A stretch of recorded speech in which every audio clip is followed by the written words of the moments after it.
ध्यान कैसे करें? ठीक। ध्यान, पहले तो समझे ध्यान क्या है।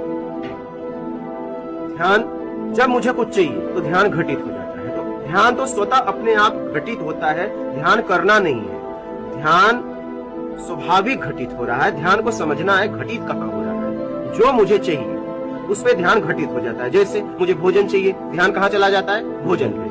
भोजन को मिल गया तो ध्यान कहीं और चला जाता है। हमारी जरूरतों में ध्यान घूम रहा है। आप समझ रहे हैं? ध्यान तो हर वक्त घटित हो रहा है, हर समय घटित हो रहा है। कहाँ हो रहा है? इच्छाओं में। इच्छाओं में। ठीक है। तो अब आप चाहते हैं कि परम ध्यान जो है आपको घटित हो, जो आपको प्रसन्नता दे, तो निर्विकार होने के लिए आप धारणा बनाइए। पहले आपको धारणा करनी पड़ेगी। चाहिए में ध्यान घटित होता है। तो आप देखिए, जो आपको चाहिए धारणा बनती है, ध्यान घटित हो जाता है। धारणा, ध्यान, समाधि, तुम ब्रह्म।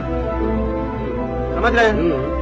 तो आप जो है निर्विकार होने के लिए धारणा बनाइए कि मैं छल, कपट, चोरी, बेईमानी, चापलूसी, मक्कारी, धोखा, पाखंड से कैसे मुक्त हो जाऊं। जब इसके लिए आप पक्की धारणा बनाएंगे तो ध्यान उस पर घटित होगा और अपने आप धारणा, ध्यान, समाधि, तुम ब्रह्म अपने मैं तक पहुंच जाओगे।